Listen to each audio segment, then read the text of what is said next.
ვიწყებთ აფხაზეთით, გაგრა 21 გრადუსი, სოხუმში 23 გრადუსი, უმეტესად ღრუბლიანი, თუმცა მზეც გამოანათებს. ზუგდიდს რაც შეეხება, აქ 23 გრადუსი, ასევე ღრუბლიანი იქნება. დღე მესტიაში კი 15 გრადუსი და უმეტესად ასევე ღრუბლიანი. რაც შეეხება ფოთს, აქ 23 გრადუსამდე დადგება ტემპერატურა, ბათუმში 22 გრადუსი, უმეტესად ღრუბლიანი დღე არის ნავარაუდები.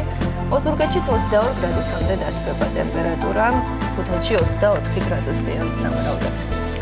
ამბროლაურში გადავინაცვლოთ, აქაც ღრუბელის ჩანს და 20 გრადუსი ტემპერატურა, ახალციხეში ასევე 20 გრადუსი გელით, უმეტესად ღრუბლიანი იქნება დღე, ბორჯომში ასევე ღრუბლიანი და 15 გრადუსი ტემპერატურა.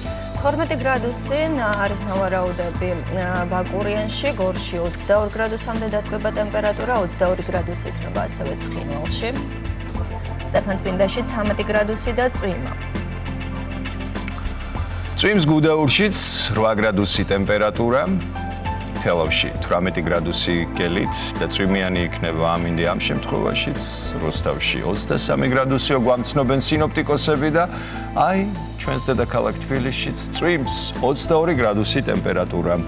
პრინციპში ვიტყოდი ახლა აი ცხელ ზაფხულს ხანდახან გრილი დღეებით შველის, მაგრამ ჯერ არ ვქონია ეს ცხელი ზაფხული, ისეთი რომ რაღაც სიგრილე მოგნატრებოდა. კი ბატონო, აი ჩვენი დედაქალაქიც ასე გამოიყურება ამ წუთებში, ნისლშია გახვეული, ნახევრად. მზის ხმები ჩანს თუ მე მინდა რომ ჩანდეს და არა წვიმს.